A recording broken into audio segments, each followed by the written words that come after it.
So after the attacks in Spain, what more does law enforcement need to do to prevent types of attacks like these? Joining us right now is a panel of terror experts, former New York City Police Department officer, Dr. Darren Porcher, screen right, New York State Assembly member and Marine Corps veteran Kieran Lalor, and far left we got former U.S. Intel officer Andrew Peek. Good morning to all of you. Thanks for getting us so early. Thanks for having us. So this is a much bigger deal than we thought it was.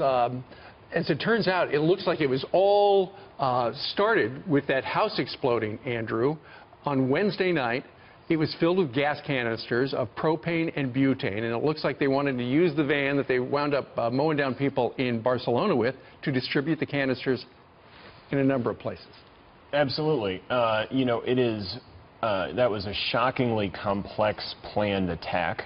There's multiple types of attack involved in this operation. There's at least 9 people actively involved. And what I think is most shocking is that Spanish intelligence, despite the dozen people that are probably wrapped up in this operation, had no indication from the human side. Had nobody, no family members, no police sources who saw it coming. Andrew, you know what? Apparently, according to news sources in Spain, the CIA, our CIA, warned Spanish authorities 2 months ago that Ras Alhambra, that neighborhood right there in downtown Barcelona, was a target. And Kieran, you know, it's hard to stop people from walking. Yeah, that is a big tourist spot at the height of the tourist season. What are they going to do? Well, you know what federal, state, and local authorities have done here in New York? Because so many of these attacks have been by people who have been on the radar, but there wasn't enough to arrest them at some point in the recent past. So what they've done in this area, in New York, because we're the #1 terror target, is gone back and looked at these closed cases and said, do we miss anything? Has anything developed on this case since we closed it?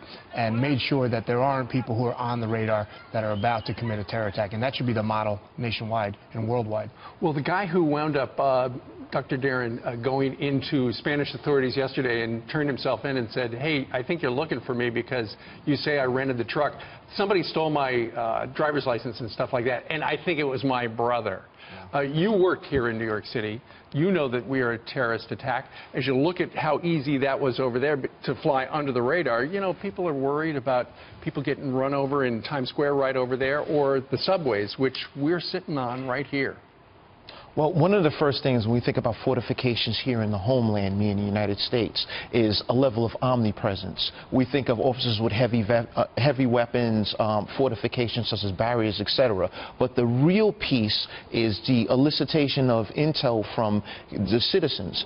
Law enforcement traditionally is, we want to say, maybe less than 1% of a population. However, we have a far larger piece in a population that we can elicit this information from. So it goes back to not just to see something but say something, but oftentimes people that are members of these caliphates are very bad people, and the majority of the people that are surrounding them that are members of this Islamic faith are good people. Police departments have to maintain that level of communication between the community and the police officers. That way we can get that information to the people that can help us in thwarting these terrorist attacks moving forward. If you see something, say something. Andrew, ISIS is claiming responsibility. The Prime Minister of Spain says it's jihadist terrorism as well. But this could be one of those instances where, and I tried to ask our last guest, but I think our sound was cut off.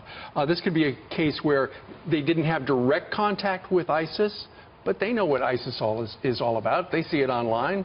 They join that way. No, that's right. And the trouble is that even if ISIS disappears tomorrow, and it's on the back foot in Syria and Iraq, you know, it's lost a tremendous amount of territory, there's no reason people can't continue to keep doing these kinds of attacks. They don't need operational training. They don't need direction. This isn't Al-Qaeda 2001. This is individual citizen initiative. Kieran, final word? You know, there's a big lesson here, because if you recall, in 2004, after the Madrid attacks, the Spanish government pulled their troops out of Iraq. They basically appeased the jihadists, and they bought themselves some temporary security, but it came back to visit them yesterday. Their time ran out. All right. Darren and Kieran and Andrew, thank you very much for joining us live.